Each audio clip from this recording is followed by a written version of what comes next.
میرے بھائیوں، محبت دل کی وابستگی، روح کا میلان، اس کو کہا جاتا ہے۔ دل انسانی جسم کا بادشاہ ہے۔ جو چیزیں دل میں پنپتی ہیں، جو خواہشات دل کے اندر قرار پکڑتی ہیں، سارا وجود وہی کرتا ہے۔ انسان کا پورا نظام اسی دل کی فرما برداری کرتا ہے۔ لیکن ہوتا یہ ہے کہ نہ چاہتے ہوئے بھی، سمجھ بوجھ رکھتے ہوئے بھی، چیزوں کے مضر اثرات سے آگاہی رکھتے ہوئے بھی بعض اوقات دل ایسی چیزوں کی طرف میلان کرتا ہے جو بڑی نقصان دہ ہوتی ہے۔ انسان کے وجود کا بھی، اس کی روح کا بھی، اس کے باطن کا بھی، وہ چیزیں بہت زیادہ نقصان کرتی ہیں، لیکن انسان ان سے بعض اوقات نجات نہیں حاصل کر پاتا۔ مثلا سب کو پتہ ہوتا ہے کہ ہرس، لالچ، ہوس ایک وہ اچھی چیز نہیں۔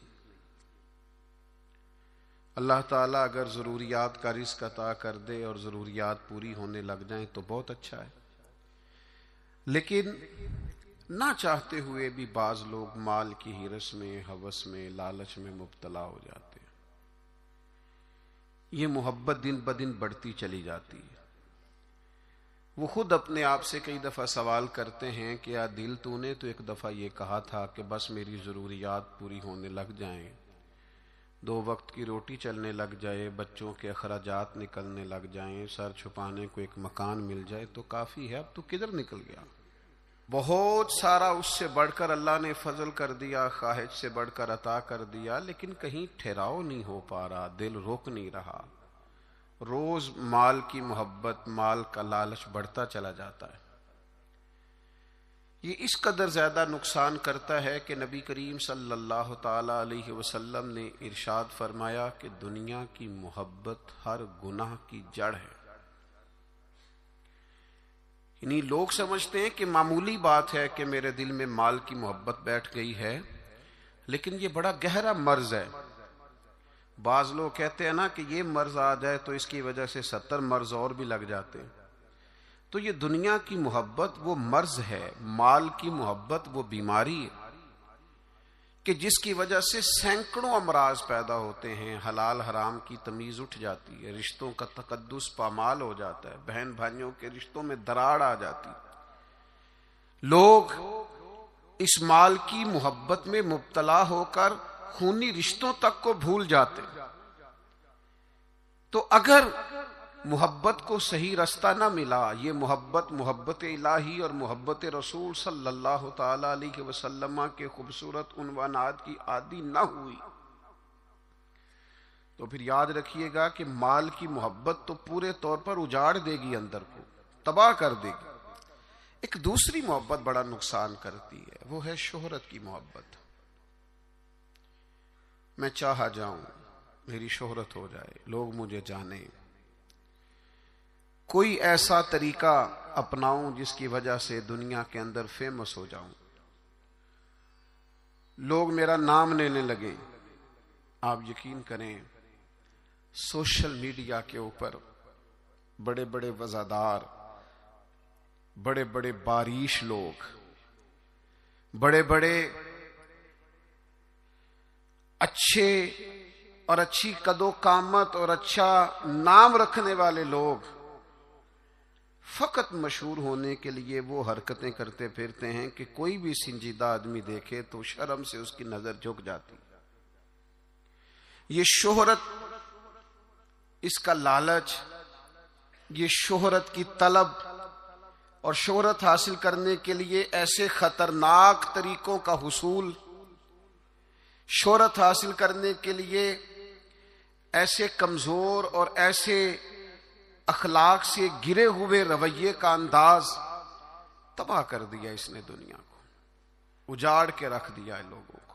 آپ یقین کریں، اچھے بھلے سمجھدار لوگ تھے، اچھے بھلے معاملہ فہم لوگ تھے، الجھ گئے ہیں، ذہن بن گیا ہے کہ بس جو کچھ ہے وہ یہی شہرت ہی ہے۔ او میرے بھائیو سنو، حضرت مولا علی شیر خدا فرماتے ہیں، مصنف ابن ابی شیبہ میں موجود ہے، حضرت مولا کائنات فرماتے ہیں اسے مبارک ہو جسے تھوڑے لوگ جانتے ہیں، وہ قابل مبارکباد ہے جس کا تعارف کم لوگوں میں، زیادہ لوگوں میں جس کی شناخت نہیں ہے۔ میرے بھائی، آپ کبھی ان لوگوں سے پوچھ کر تو دیکھو، ان سے کبھی ملاقات تو کرو جو بڑے مشہور ہو گئے، کبھی ان کی تنہائی میں ان کے پاس تو بیٹھو، ان سے پوچھو تو صحیح، اس شہرت کے سبب سے انہیں کچھ ایسے کام بھی کرنا پڑتے ہیں جو وہ کرنا نہیں چاہتے، انہیں کچھ ایسے رستوں سے بھی گزرنا پڑتا ہے جہاں سے گزرنے کا کبھی انہوں نے سوچا بھی نہ تھا۔ وہ تو چاہتے تھے کہ کوئی تنہائی ہوتی، قرآن مجید کا نسخہ ہوتا، 500 دانے والی تسبیح ہوتی، کہیں مصلے کا نور ہوتا، دل میں ہو یاد تیری گوشہ تنہائی ہو، پھر تو خلوت میں عجب انجمن آرائی ہو۔ دل چاہتا تھا، لیکن یہ شہرت، اس کی طلب، ہاں ایک بات ہے، اگر آپ شہرت چاہتے ہیں، معروف ہونا چاہتے ہیں، مشہور ہونا چاہتے ہیں، بہت سارے لوگوں میں چاہتے ہیں کہ آپ کا نام سنہری حروف سے ہو اور زیادہ لوگ آپ کو جانے پہچانے، تو قرآن مجید نے نسخہ دیا ہے، فرمایا ان الذین آمنوا وعملوا الصالحات سیجعل لهم الرحمن ودا، جو ایمان لانے کے بعد نیک عمل کرے گا رب لوگوں کے دلوں میں محبت پیدا فرما دے گا، رحمان ایسا ماحول بنا دے گا کہ ان لوگوں کے دلوں میں، اللہ تعالیٰ لوگوں کے دلوں میں اس بندے کی محبت پیدا کر دے گا۔ ایک اور محبت ہوتی ہے، اولاد کی محبت، بڑی اچھی محبت ہے، ہونی چاہیے، لیکن اگر یہی اولاد شریعت کے راستے میں آنے لگے، اگر یہی اولاد اس طرح کا رویہ اختیار ہونے لگے کہ آپ کو اس کی خاطر حلال حرام کی تمیز بھولنا پڑے، یا اولاد کہیں رکاوٹ بنے شریعت کی راہ میں، تو پھر قرآن مجید نے کہا انما اموالکم و اولادکم فتنہ، پھر یہ تمہارے لیے آزمائش ہے، پھر تمہیں تھوڑا غور کرنا پڑے گا، تمہیں پھر دیکھنا پڑے گا، پھر تمہیں توجہ کرنی پڑے گی کہ کہیں اللہ رسول کے راستے میں تو نہیں آ رہی۔ حضرت ابوبکر صدیق رضی اللہ تعالیٰ عنہ کے بیٹے نے ایک دفعہ کہا تھا کہ ابا جی، مسلمان ہونے سے پہلے جب بدر کے دن میں کفار کی طرف سے لڑتے ہوئے آ رہا تھا تو آپ میری تلوار کی زد میں آ گئے تھے، میں آپ کو قتل کر سکتا تھا پر میں نے باپ سمجھ کر کے چھوڑ دیا۔ تو سیدنا ابو بکر صدیق فرمانے لگے، بیٹا تو ابھی کلمہ نہیں پڑھتا تھا، تو نے مجھے باپ سمجھ کے چھوڑ دیا، اگر تو بدر والے دن میری تلوار کے نیچے آتا تو میں تجھے کبھی بیٹا سمجھ کے معاف نہ کرتا، دین کا مخالف سمجھ کے قتل کر دیتا۔ اس لیے کہ جو اولاد شریعت کے راستے میں آئے گی، دین کے راستے میں آئے گی، پیغام حق کے راستے میں آئے گی، اسے اولاد سمجھ کر درگزر تھوڑا کیا جائے گا۔ میرے عزیزو، وطن کی محبت بھی کبھی غالب آتی ہے، علاقے کی محبت بھی کبھی غالب آتی ہے۔ انسان جہاں پیدا ہوتا ہے، جہاں جوان ہوتا ہے، جہاں وقت گزارتا ہے، جہاں اس کے احباب ہوتے ہیں، جہاں اس کی دوستیاں ہوتی ہیں، جہاں اس کے تعلقات ہوتے ہیں، وہ محبت بھی کبھی غالب آتی ہے۔ لیکن یاد رکھنا، سارا کچھ ہی مکہ مکرمہ میں موجود تھا، وہیں پیدا ہوئے تھے صحابہ، وہیں دوستیاں تھیں، تعلق تھے، رشتہ داریاں تھیں، لیکن جب پتہ چلا نا کہ محبوب کو مدینہ پسند ہے تو پھر کسی نے بھی وطن سے پیار نہیں کیا، محمد عربی کے شہر سے محبت فرمائی ہے۔ آپ ان ساری محبتوں کو گنتے جائیں، وہ دولت کی ہو، وہ شہرت کی ہو، وہ اقتدار کی ہو، وہ اولاد کی ہو، وہ محبت آپ کے لیے وطن کی محبت ہو، یہ ساری محبتیں قربان کی جائیں گی. لیکن اگر کسی محبت کو حاصل کیا جائے گا تو وہ اللہ رسول کی محبت ہے. میں آپ کی خدمت میں عرض کروں وہ محبت کس طرح حاصل کرنی ہے. دل و جان سے نہ رب رسول کا ہر فیصلہ قبول کرنا ہے. یہ ذرا غور کیجئے گا، یہ تھوڑا سمجھنے والا عنوان ہے. آپ اپنی قلب سے، روح سے، دل سے پوچھیں کہ مجھے پیار ہے نبی پاک سے. داتا صاحب نے ایک مقام پہ لکھا ہے جس سے محبت ہو اس پر غصہ نہیں آتا، جس سے محبت ہو اس کی طرف سفر کریں تو راستہ مشکل نہیں لگتا. جس سے محبت ہو وہ کوئی حکم دے تو وہ حکم پورا کرنے میں انسان کوئی رکاوٹ محسوس نہیں کرتا. یہ جو محبت ہوتی ہے نا، محبت یہ راستے آسان کر دیتی ہے، حکم ماننا آسان کر دیتی ہے. محبوب کچھ بھی کہہ دے، کسی وقت بھی کہہ دے، کسی رنگ میں بھی کہہ دے، کسی حال میں بھی کہہ دے. تو محبت ایک ایسی چیز ہے جو انسان کو اتنا خوبصورت بنا دیتی ہے کہ کمال ہو جاتا ہے. جب ایک انصاری نے نا نبی کریم علیہ السلام کا فیصلہ پورے طور پر نہیں نہ مانا، حضور نے ایک فیصلہ کیا، ایک انصاری تھے تو انہوں نے وہ فیصلہ پورے طور پر تسلیم نہیں کیا. اللہ تعالیٰ نے نا قرآن مجید میں ایک انوکھا انداز اختیار کیا، اور اس انداز کی قرآن مجید میں یہ واحد آیت ہے. اللہ کریم نے ارشاد فرمایا فلا و ربک، محبوب مجھے تیرے رب کی قسم. اللہ کرے آپ کو سمجھ آئی ہو، قرآن مجید کی لذت آئی ہو. ذرا یہ انداز دیکھیے، یہ نہیں فرمایا کہ مجھے میری قسم ہو یا تیری قسم ہو. فلا و ربک، محبوب مجھے تیرے رب کی قسم. رب آکھے اے سونے محبوبہ تیرے 100 ناز اٹھے نہ ہاں، لوکی میریاں قسماں چاندے نے، میں تیریاں قسماں چاہنا ہاں. فلا و ربک، محبوب مجھے تیرے رب کی قسم، لا یؤمنون حتی یحکموک فیما شجر بینہم، محبوب یہ اتنی دیر تک مومن نہیں ہو سکتے جب کہ ہر معاملے میں تیرا فیصلہ قبول نہ کریں. اور پھر کیا کریں؟ ثم لا یجدوا فی انفسہم حرجا مما قضیت ویسلموا تسلیما، اور پھر اپنے دل میں اس فیصلے کے بارے میں ذرا سا بوجھ بھی محسوس نہ کریں، پورے طور پر اپنی گردن جھکا دیں محبوب تیرے فیصلوں پر. جب تک یہ والا رویہ اختیار نہیں نہ کرتے کہ تیرا ہر فیصلہ قبول ہو، تیری ہر بات قبول ہو، تیرا ہر رنگ قبول ہو، جب تک یہ تسلیم نہیں کرتے اتنی دیر تک رب ان کا ایمان قبول نہیں فرماتا. جب تک پورے طور پر قبول نہیں نہ ہوتے فیصلے. اچھا میں آپ کی خدمت میں ایک بات عرض کروں،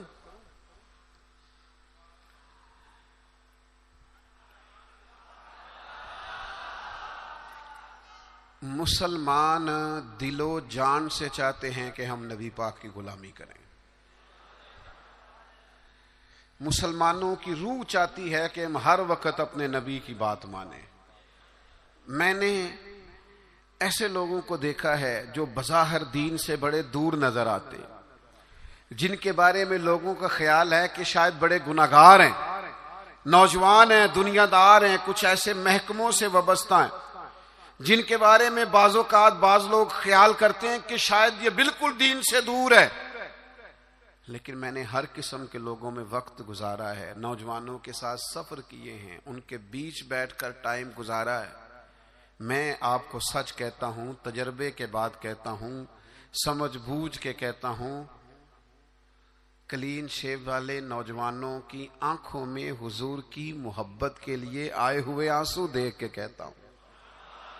چڑھتی جوانیاں جو مدینے کے لیے تڑپتی ہیں، ان جوانیوں کے دامن سے پھوٹنے والی ضیائیں دیکھ کر کہتا ہوں، چاہتے ہیں مسلمان حضور کی غلامی کریں. صرف مسئلہ پتہ کتنا ہے؟ بارش کا پہلا قطرہ نہیں بنتے، قدم نہیں اٹھاتے، فیصلہ نہیں کرتے. اپنے اندر وہ جو ولولہ ہے، وہ جو شوق ہے، اس کو نہ عملی جامہ نہیں پہناتے. آپ کے اندر تڑپ ہے، بس آپ شروع کریں. چھوڑیں آپ کسی سے پوچھنا کیوں ہے، بس شروع کر دیں درود و سلام پڑھنا. چھوڑیں ماحول کو کیا دیکھنا ہے. اگر آپ کو پتہ چل گیا ہے کہ محبوب کو داڑھی والا چہرہ پسند ہے تو پھر کسی کو پسند ہو نہ ہو، رنگے چمن پسند نہ پھولوں کی بو پسند، ہم کو ہے وہ پسند جسے آئے تو پسند. پھر فیصلہ کریں، پھر توجہ کریں. نبی پاک علیہ الصلوۃ والسلام کبھی اشارتاً بھی کوئی بات کرتے نا. اچھا، میں بہت سارے صوفیاء کو جب پڑھتا ہوں نا، اور بالخصوص عاشقوں کی داستانیں پڑھتا ہوں، تو جو رنگ عاشقوں نے پیش کیا ہے نا، وہ کسی اور کے بس کی بات ہی نہیں. یہ جو عشاق ہوتے ہیں نا، عشاق، ان کے نا ذرا انداز ہی تھوڑے نرالے ہوتے ہیں. الٹی ہی چال چلتے ہیں دیوان گانے عشق، یہ آنکھوں کو بند کرتے ہیں پر دیدار کے لیے. الٹی ہی چال چلتے ہیں دیوان گانے عشق، آنکھوں کو بند کرتے ہیں پر کس کے لیے؟ دیدار کے لیے. باقی ایک پنجابی شاعر نے بھی کہا ہے، میرا کوئی ضروری نہیں آپ سارے شعراء سے اتفاق ہی کریں، لیکن اس نے کہا ہے عقل اتنی بری چیز نہیں، پر اس نے کہا ہے عشق دے چلے ہی نمبر لے گئے. میں نے نہیں کہا، کسی کی بات سنا رہا ہوں. وہ کہتا ہے عشق دے چلے ہی نمبر لے گئے، عقل منداں تے ایویں ہی، عقل منداں تے ایویں ہی عمراں گالیاں. عشق دے چلے ہی وہ نمبر لے گئے. اور اقبال بھی کہتے ہیں بے خطر کود پڑا آتش نمرود میں عشق. اتنی بڑی آگ، اوپر سے پرندہ بھی گرے تو جل جائے، لیکن جناب ابراہیم نے 1 منٹ نہیں لگایا سوچنے پر، بے خطر کود پڑا آتش نمرود میں عشق. عقل تھی محو تماشائے لبے بام ابھی، اور پختہ ہوتی ہے اگر مصلحت اندیش و عقل. عشق ہو مصلحت اندیش تو ہے خام ابھی. سوچ سمجھ کے چلے نا، عقل تو پختہ ہوتی ہے، پکی ہوتی ہے، تو عشق سوچ سمجھ کے چلے تو ابھی کچا ہے. عشق سوچ سمجھ کے فیصلہ کرے تو ابھی پلپلا ہے، ابھی رستے میں ہے. عقل آخدی چگے نو سام کے رکھ، اپنا آپ سمیٹنا چاہیے. تے عشق آخدہ چگے دا کی کرنا ہے، چگا بال کے سیکنا چاہیے. یہ جو لوگ ہوتے ہیں نا محبت والے، ان کے نرالے انداز ہوتے ہیں. حضرت جناب سیدنا عبداللہ ابن رواحہ رضی اللہ تعالیٰ عنہ جمعہ پڑھنے آئے مسجد نبوی میں. حضور نے کسی صحابی سے فرمایا بیٹھ جاؤ. یہ دوران گفتگو کبھی کبھی نظم و ضبط ٹھیک کرنے کے لیے کسی کو متوجہ کرنا پڑتا ہے. کبھی کبھی میں بھی پیار سے کہہ دیتا ہوں موبائل والے بھائی، یہ کہنا پڑ جاتا ہے. پھر کسی دفعہ اثر بھی ہوتا ہے کہ یار کوئی مطلب ناراض ہی نہ ہو جائے، یہ کہنا پڑ جاتا ہے. تو اب میں تو اس لیے کہتا ہوں کہ موبائل والے بھائی کہوں گا تو کوئی ناراض نہیں ہوگا، اس لیے کہ سارے ہی موبائل والے بھائی کے، اس میں ناراضگی والی یہ کسے باشد ہے، سارے ہی موبائل والے بھائی ہیں، کوئی انشاءاللہ بگڑے گا. بہرحال آپ توجہ کریں میری بات پر. تو کبھی کبھی نظم و ضبط ٹھیک کرنے کے لیے کہنا پڑتا ہے. تو حضور نے فرمایا بیٹھ جاؤ. کہہ دیا کسی کو. حضرت عبداللہ بن رواحہ رضی اللہ تعالیٰ عنہ مسجد نبوی شریف کے دروازے پہ تھے، ان کے کانوں میں آواز گئی، وہیں بیٹھ گئے. نبی پاک صلی اللہ تعالی علیہ وآلہ وسلم نے نماز کے بعد فرمایا عبداللہ وہیں بیٹھ گئے، حضور آپ نے کہا نہیں تھا. تو جو نبی پاک علیہ السلام نے اس پر تبصرہ کیا ہے نا، اسے ابن حجر اسقلانی نے لکھا ہے. حضور نے کسی سے کہا بیٹھ جاؤ، حضور نے کسی سے کہا بیٹھ جاؤ، پر محبت رسول کا عالم دیکھو. حضرت عبداللہ ابن رواحہ دروازے پر بیٹھ گئے، چونکہ حضور نے نام نہیں نہ لیا، وہ وہیں بیٹھ گئے. تو حضور علیہ الصلوۃ والسلام نے کیا تبصرہ کیا؟ اللہ کے محبوب فرمانے لگے اللہ تعالی تمہاری اللہ رسول کی فرما برداری کی ہرس میں اللہ اور اضافہ کر دے. یہ جو تمہارے اندر ہرس ہے نا کہ میں نے رب رسول کی فرما برداری کرنی ہے، عبداللہ میری دعا ہے اللہ اس ہرس میں اضافہ کر دے. ہرس بڑے ہیں، انسان بڑی چیزوں کا حریص ہے، پر حضور فرما رہے ہیں میرے صحابہ رب رسول کی فرما برداری کے حریص ہیں. یہ ہرس کرتے ہیں کہ زیادہ سے زیادہ غلامی ہو، زیادہ سے زیادہ فرما برداری کر، زیادہ سے زیادہ محبوب کے نقش قدم چلیں. میرے دوستو، اسی طرح ایک صحابی اور تھے، حضور نے فرمایا بیٹھ جا، تو مسجد کے باہر ہی بیٹھ گئے. ان کا نام تھا آس. تو حضور نے فرمایا کہاں تھے بھائی، نماز میں نظر نہیں آئے. یا رسول اللہ وہ آپ نے فرمایا نہیں تھا بیٹھ جاؤ. اچھا حضور نے کسی اور سے کہا پر سانو قید سجن دا گہنا ہے. حضور نے کسی اور سے کہا، وہ دروازے کے باہر بیٹھ گئے. تو نبی کریم صلی اللہ تعالی علیہ وسلم نے فرمایا آس کہاں تھے؟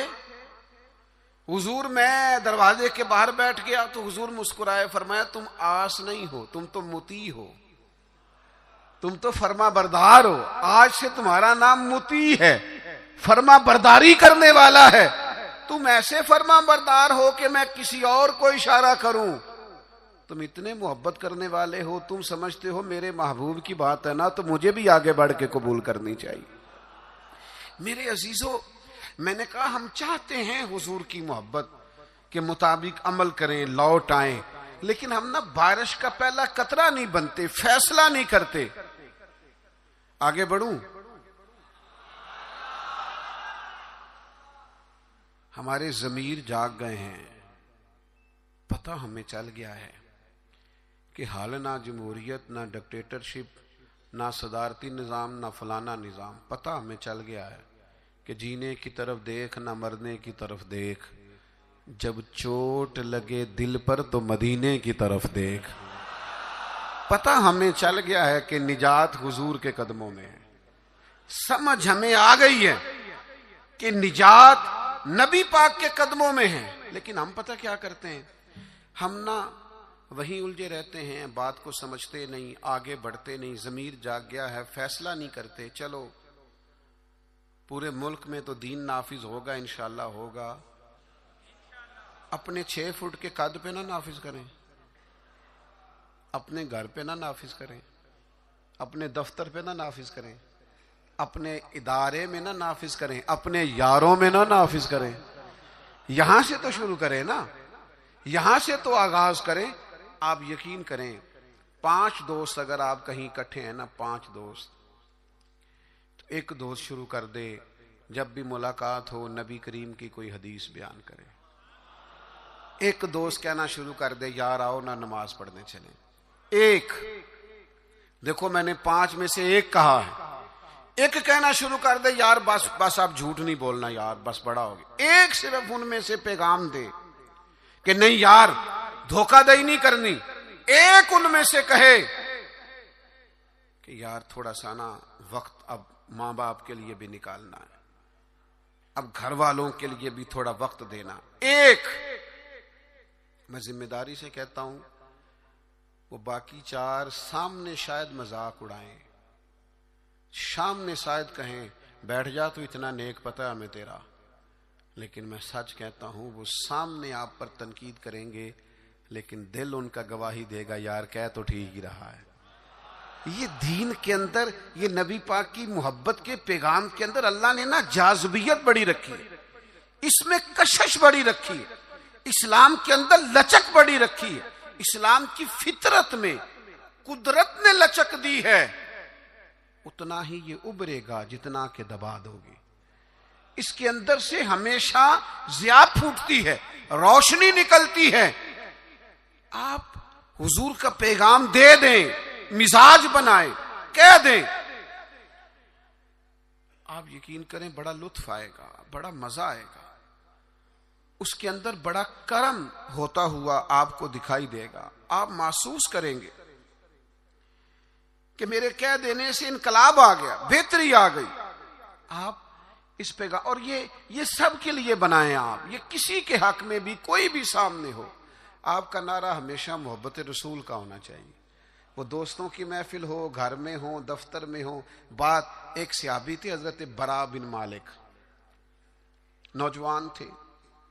اچھا، جس طرح سیر کرنے کا مزہ جوانی میں ہے نا، کپڑے پہننے کا لطف جوانی میں ہے، سفر کرنے کا ذائقہ جوانی میں ہے. چلو مجھے کہہ لینے دو، کھانے پینے کا لطف بھی جوانی میں ہے. جس طرح دوستوں کے ساتھ آنے جانے، بیٹھنے، گپ شپ کرنے کا لطف جوانی میں ہے. او میرے بھائیوں، حضور سے عشق کرنے کا مزہ بھی جوانی میں ہے.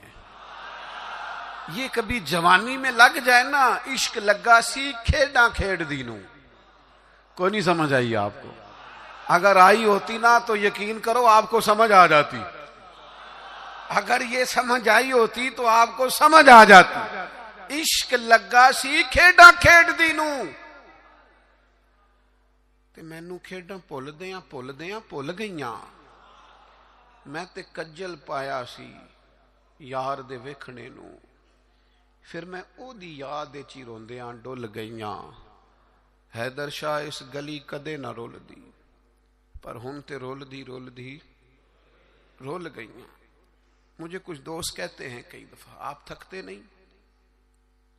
کبھی آپ بلوچستان میں ہوتے ہیں، کبھی آپ سندھ میں ہوتے ہیں، اگلے دن پتہ چلتا ہے کہ آپ لاہور کی کسی تقریب میں شریک تھے. پھر کچھ دنوں کے بعد ہمیں خبر آتی ہے کہ یہ تو بہاولپور پہنچ گئے. تو آپ تھکتے نہیں؟ تو میں کہتا ہوں کہ کبھی عرش پر، کبھی فرش پر، کبھی در بدر، کبھی ان کے در.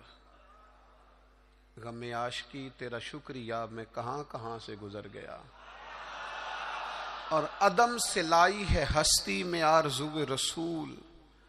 کہاں کہاں لیے پھرتی ہے جستجو رسول. پر ایک شوق ہے ان سارے سفروں کا، ان ساری صحبتوں کا. میں اب آ کے یہ کیفیت ہوئی ہے کہ کبھی کمر درد کرتی ہے، کبھی پٹھوں میں تکلیف ہوتی ہے، کسی وقت آنکھوں میں تکلیف ہو جاتی ہے. تو یہ سارے سفر، یہ ساری جد و جہد، کسی وقت عرض کرتا ہوں محبوب کی بارگاہ میں کہ عدم سے لائی ہے ہستی میں آرزو رسول. ہمیں کہاں کہاں لیے پھرتی ہے جستجو رسول.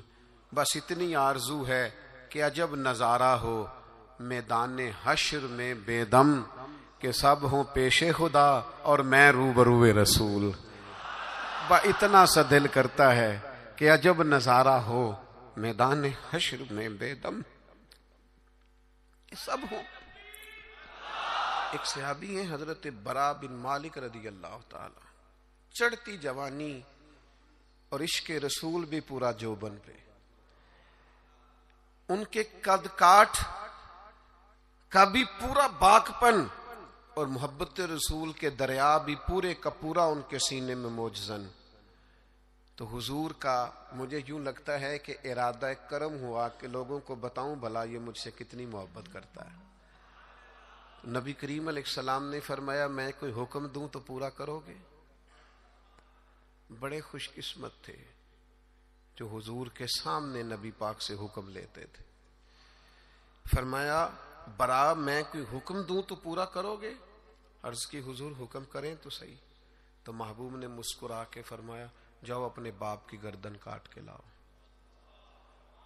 تلوار تھامی اور دوڑ پڑے، بھاگے. کریم محبوب فرمانے لگے جاؤ اسے پکڑ لو ورنہ یہ سچ مچ باپ کی گردن لے آئے گا.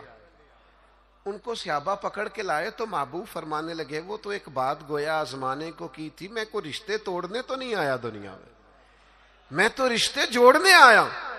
ان کی محبت رسول کا یہ لیول تھا کہ آپ حکم کریں تو میں باپ کی گردن لانے کو تیار ہوں. گویا میں ہر رشتے، ہر ناطے کی قربانی پیش کرنے کو تیار ہوں. یا رسول اللہ مجھے صرف آپ چاہیے. ان کی محبت کا یہ لیول تھا. اور اس لیول پر انہیں اجر کیا ملا؟ جب وہ بیمار ہوئے تو محبوب تیمارداری کے لیے گئے. میں نے سنا ہے وہ بن سنور کر میری عیادت کو آ رہے ہیں. میں سوچتا ہوں کہ کیا بنے گا، وہ آ رہے ہیں، میں جا رہا ہوں۔ حضور تیمارداری کے لیے تشریف لائے، اللہ کے حبیب صلی اللہ تعالی علیہ وسلم نے ان کی حالت دیکھی تو ایک دعا فرمائی۔ محبوب فرمانے لگے اے اللہ، دیکھیں اس دعا کا حسن دیکھیں، فرمایا اے اللہ جب برا بن مالک سے تیری ملاقات ہونا تو اس سے مسکرا کے ملنا جو تیری شان کے لائق ہے۔ اے اللہ تو اس سے مسکرا کے ملنا اور یہ تجھ سے مسکرا کے ملے۔ اور سنو میرے بھائیوں، اس حدیث پاک کا نتیجہ سنو، اس کا نتیجہ علماء فرماتے ہیں یہ نکلتا ہے کہ جو مصطفیٰ کریم سے رج کے محبت کرے گا، کھل کے محبت کرے گا، ہر رشتے سے بڑھ کر حضور سے محبت کرے گا، اس کے اجر کے لیے حضور نے دعا فرمائی ہے جب قیامت میں اللہ کے حضور حاضر ہوگا تو رب اس سے مسکرا کے ملاقات کرے گا جو اس کی شان کے لائق، اور بندہ بھی رب سے مسکرا کے ملے گا۔ میرے عزیز یاد رکھیے گا کہ اپنی زندگی کے اندر حضور کی محبت ہمیشہ اپنا لیں۔ اچھا بعض اوقات نا نبی پاک علیہ السلام کی محبت کے لیے مشکل فیصلے بھی کرنے پڑیں گے، کٹھن رستوں سے بھی گزرنا پڑے گا۔ آپ کو سارا قبیلہ منع کرے گا، ساری برادری روکے گی، مجھے کہہ لینے دو، خاندان میں والدین بھی منع کریں گے۔ آپ کو محبت رسول کے رستے پر چلنا ہے تو بہت سارے احباب بھی آپ کو کہیں گے او یار دنیا کا بھی ماحول سمجھنا پڑتا ہے، حالات دیکھو بدل گئے۔ معاذ اللہ کچھ لوگ یہ بھی کہتے ہیں وہ زمانہ اور تھا، یہ زمانہ اور ہے۔ لوگ آپ کو بڑی آراء پیش کریں گے، بڑا بڑا رنگ پیش کریں گے، لیکن اگر آپ اس کو سمجھ جائیں، اس پر غور کر جائیں کہ ہمیشہ برکت رسول اللہ کی بات ماننے میں صلی اللہ تعالی علیہ وسلم، اور میرے نبی پاک صلی اللہ تعالی علیہ وسلم کی غلامی اور محبت میں کبھی نقصان نہیں ہوتا۔ ایک حضور کے صحابی تھے حضرت جلابیب رضی اللہ تعالیٰ عنہ، صحیح مسلم شریف میں ان کا تذکرہ موجود ہے۔ حضرت جلابیب رضی اللہ تعالیٰ عنہ کا رنگ زیادہ گورا نہیں تھا، خوبصورت آدمی نہیں تھے، قد بھی بہت اونچا نہیں تھا، یعنی یوں سمجھ لیے کہ قد بھی تھوڑا سا اس طرح کا تھا، رنگ و روپ بھی اس طرح کا تھا، حالات کچھ اور ہی تھے۔ ان کی شادی نہیں ہوتی تھی۔ اللہ کے رسول صلی اللہ تعالی علیہ وسلم نے فرمایا جاؤ فلاں قبیلے میں جا کے ان لوگوں سے کہو اپنی بیٹی کا نکاح تیرے ساتھ کر دیں۔ وہ چلے گئے، ان لوگوں سے جا کے کہا، لیکن ان لوگوں نے جب حضرت جلابیب رضی اللہ تعالیٰ عنہ کا نام سنا نا، یہ وہی جلابیب ہیں جن کے بارے میں نبی پاک نے فرمایا یہ مجھ سے ہے اور میں اس سے ہوں۔ لوگوں نے جب آپ کا نام سنا تو ظاہر ہے بیٹی والے بڑا سوچا کرتے ہیں، ان کو غور کرنے کا پورا حق حاصل ہوتا ہے۔ انہوں نے کہا حضرت جلابیب نہ تو قد کاٹ ہے، نہ رنگ روپ ہے، نہ پاس کوئی پیسہ ہے، تو یہ کس طرح بات آگے چلے گی، کس طرح معاملہ بہتر ہوگا؟ انہوں نے تھوڑی لیت و لالا کی بات کرنے میں، سمجھنے میں تھوڑا وقت لیا۔ وہ جس بیٹی کے لیے پیغام نکاح لے کے گئے تھے وہ پردے کے پیچھے سے بولی، کہنے لگی آپ مجھے حضور کے حوالے کریں۔ فیصلہ اگرچہ مشکل ہے، رستہ اگرچہ کٹھن ہے، پر چونکہ نبی کریم نے فرمایا ہے لہذا آپ مجھے حضور کے حوالے کریں۔ اس خاتون کا نکاح اللہ کے محبوب کے حکم پر حضرت جلابیب سے ہو گیا۔ 2 دعائیں میرے نبی پاک نے دی۔ جب شادی ہو رہی ہے تو خاوند نہ زیادہ خوبصورت ہے، نہ مالدار ہے، نہ خوبصورت قد کاٹ ہے، 2 دعائیں اللہ کے محبوب صلی اللہ تعالی علیہ وسلم نے دی۔ کہا اے اللہ اس کے لیے ہر قسم کی خیر مقدر فرما اور اسے زندگی کی ہر تکلیف سے محفوظ فرما۔ کل تک وہ غریب تھی، فیصلہ کیا محبت رسول میں۔ فیصلہ مشکل ہوتا ہے لیکن کرنے کے بعد پتہ چلتا ہے جب تک بکے نہ تھے کوئی پوچھتا نہ تھا، تو نے خرید کر ہمیں انمول کر دیا۔ میں نے بڑا پہلے ایک شخص سے کہا تھا ایک امیدوار تھے اسمبلی کے، تو مجھ سے ملے تو مجھے کہنے لگے آپ تو توجہ ہی نہیں کر رہے، لوگ ہمیں بھی بڑے ووٹ دیتے ہیں۔ میں نے کہا آپ کو ووٹ دیتے ہیں، ہمیں تو جان دیتے ہیں، آپ کا ہمارا بڑا فرق ہے۔ تو آپ جو بات کر رہے ہیں وہ ٹھیک ہوگی، لیکن جب تک بکے نہ تھے کوئی پوچھتا نہ تھا، تو نے خرید کر ہمیں انمول کر دیا۔ نبی پاک نے دعا دی، اے اللہ خیر مقدر کرنا، ہر تکلیف سے محفوظ رکھنا۔ صحابہ فرماتے ہیں پھر اسی خاتون کو ہم نے دیکھا، نہ مدینے میں انصار میں اس سے زیادہ کوئی مالدار خاتون تھی اور نہ اس سے زیادہ خرچ کرنے والی کوئی خاتون تھی۔ آپ کو محبت رسول میں وقتی فیصلہ کرنا مشکل لگے گا، لیکن یاد رکھنا میرے بھائی، پھر محبت رسول بعد میں جو انسان کے لیے وسعتیں پیدا کرتی ہے نا، اپنے لب و لہجے میں کہوں، پھر حضور سے پیار کرنے والوں کی جو موجیں لگتی ہیں نا، پھر جو کرم ہوتا ہے نا، خدا جانے بلندی ہے کہ پستی پر جہاں میں ہوں وہاں کوئی نہیں ہے، پھر وہ جو نتیجہ نکلتا ہے وہ بڑا شاندار ہے۔ اگرچہ وقتی طور پر کچھ چیزیں مشکل محسوس ہوتی ہیں، لیکن پھر کرم ہو جاتا ہے۔ ایک صحابیہ تھی حضرت فاطمہ بنت قیس، ان کے لیے بھی مشکل تھا نکاح کا فیصلہ کرنا، لیکن ان کو پتا چلا نا کہ نبی پاک کی خواہش ہے کہ میں اسامہ بن زید سے نکاح کر لوں، تو انہوں نے فوراً جناب اسامہ بن زید سے نکاح کر لیا۔ حضور کی خواہش کو پیش نظر رکھا۔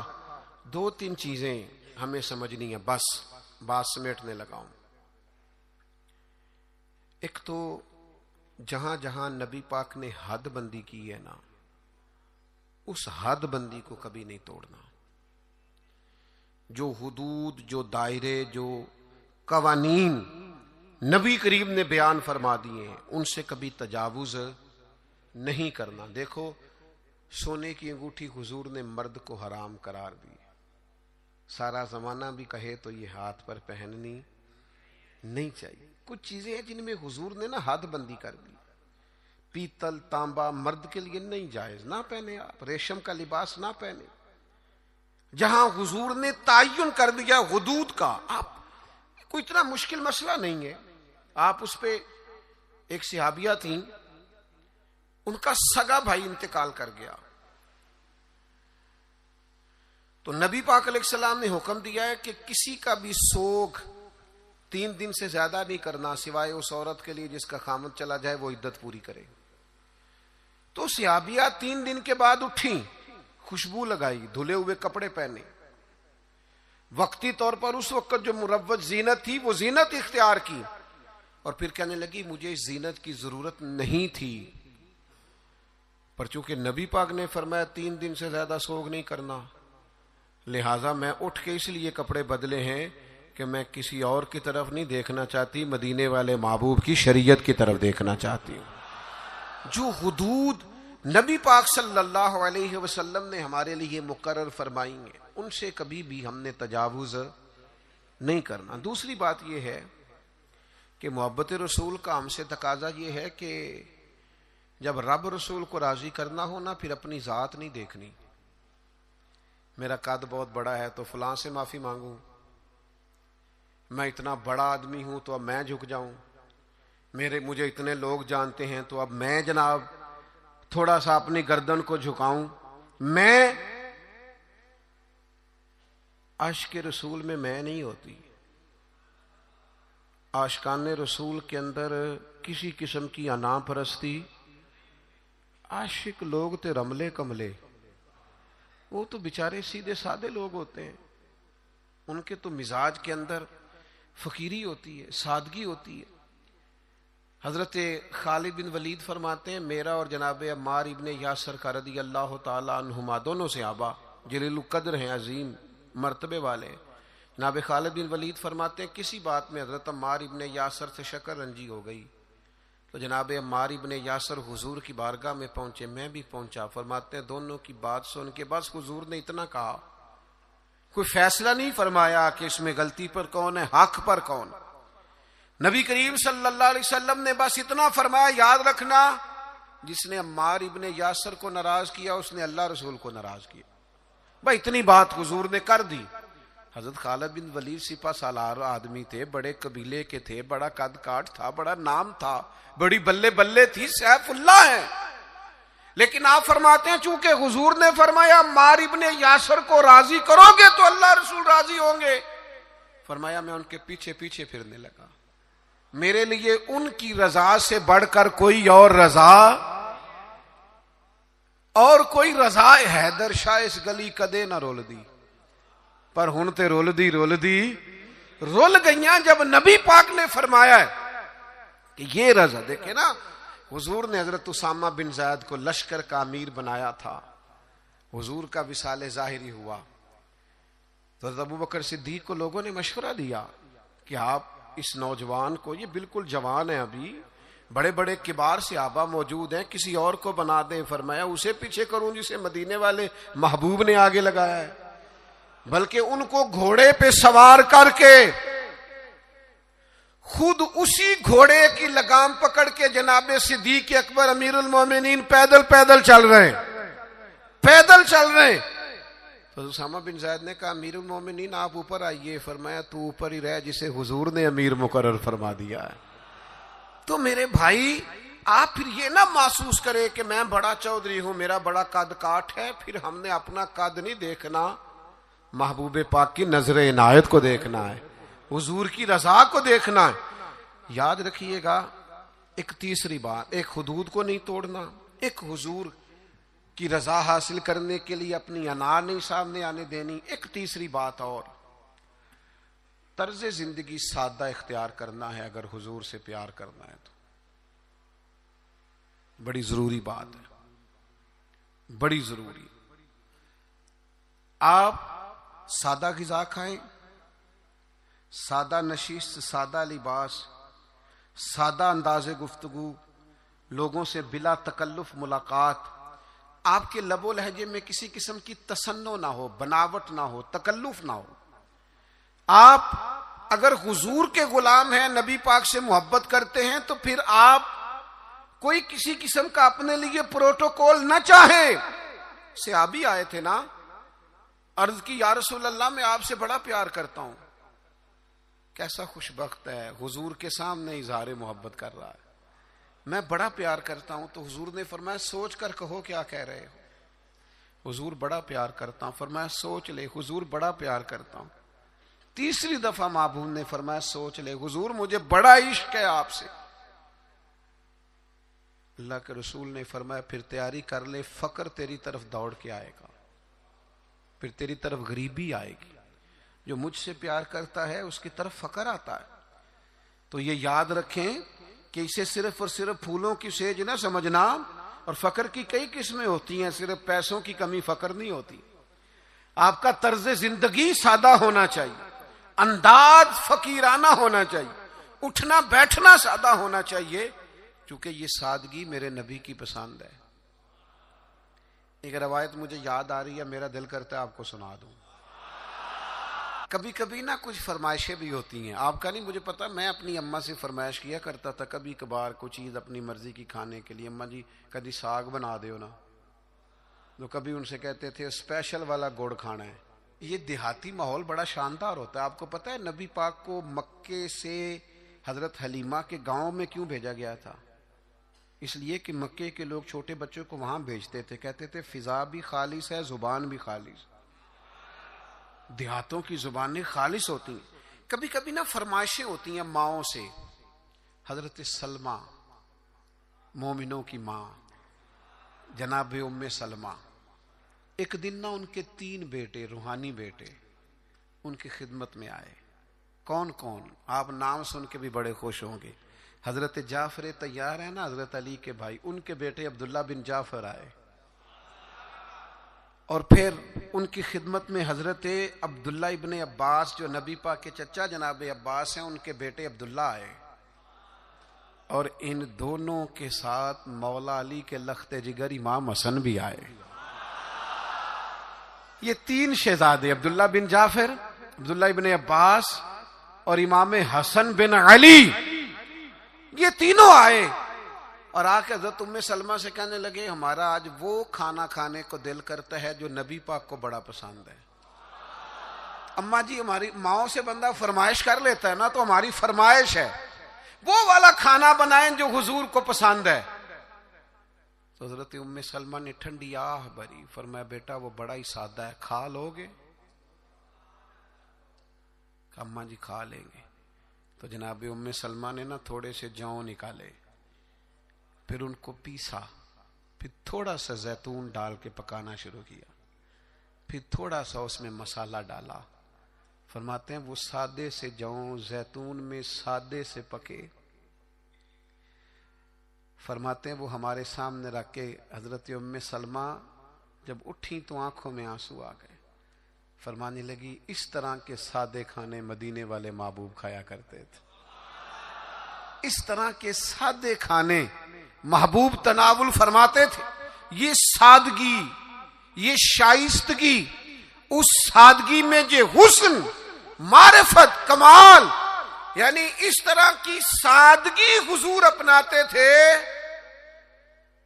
کہ جب اس سادہ چہرہ نور کو حضرت جابر بن سمرہ جیسے لوگ دیکھتے تھے تو دیکھ کے کہتے تھے آج میں نے تجزیہ کرنا ہے کہ چاند زیادہ سونا ہے کہ آمنہ کا چاند زیادہ سونا ہے۔ لیکن فرماتے ہیں پھر میں اس نتیجے پہ پہنچا کہ چاند سے تشبیہ دینا یہ بھی کوئی انصاف ہے؟ چاند تو ہے داغ دار اور مدنی کا چہرہ صاف ہے۔ آپ کی خدمت میں یہ عرض کرنا چاہتا ہوں کہ سادہ طرز زندگی اپنائیں۔ ہم سادے رہیں گے نا تو بہت سارے چولہے زیادہ جل جائیں گے، ہم سادے رہیں گے تو بہت سارے دوست کترائیں گے نہیں، ہمارے مہنگے کپڑے دیکھ کے کوئی پوچھے گا نہیں کنے دا لے آجے۔ تو تھوڑا سادہ زندگی اپنائیں، اور ایک جو حضور نے حدود قائم کر دی ہیں ان حدود کا ضرور خیال کریں، ایک فیصلہ کریں حضور کی محبت میں۔ آپ فیصلہ کریں گے تو رستے آسان ہو جائیں گے۔ ایک ضروری بات، نبی پاک علیہ السلام نا بہن بھائیوں کے مابین محبت کے بڑے قائل ہیں، یعنی جو مومنوں کا رشتہ ہے نا آپس میں، اسے بھی حضور نے فرمایا مومن بھائی بھائی ہے۔ حضور قائل ہیں بہن بھائیوں کے ساتھ جو تعلق ہے آپ بڑا زبردست کر کے اور ذمہ داری سے میاں بیوی کے رشتے کو نبھائیں۔ ماں باپ کا رشتہ بہت نازک ہے، اسے نبھائیں، لیکن بہن بھائیوں کو بھی اللہ نے ایک لڑی میں پرویا ہوتا ہے۔ ایک بھائی بیٹھا رہتا تھا حضور کی خدمت میں، دوسرے بھائیوں نے آ کے شکایت کی، یا رسول اللہ ہمیں ساری محنت کرنی پڑتی ہے۔ اللہ کے حبیب فرمانے لگے تمہیں جو رزق ملتا ہے وہ بھی اس کی برکت سے ملتا ہے۔ تو بہن بھائیوں کے معاملے میں تھوڑا اپنے آپ کو، جب حضرت شیمہ جناب حلیمہ سعدیہ کی بیٹی آئی ہیں تو نبی کریم نے فرمایا میری بہن آئی ہے، حالانکہ وہ رضائی بہن تھی، اور اس بہن نے جب سفارش کی کہ یا رسول اللہ صلی اللہ علیہ وسلم میرے سارے قبیلے کو چھوڑ دیں، اگرچہ اس قبیلے کو بڑی مشکل سے فتح کیا گیا تھا، حضور نے کسی سے مشورہ ہی نہیں کیا، فرمایا بہن نے کہا ہے لہذا سارے ہی آزاد ہیں۔ تو اس رشتے میں مجھے خاص سوال کیا گیا تھا، اس لیے میں نے عرض کر دیا۔ اللہ ہماری حاضری کو قبول فرمائے۔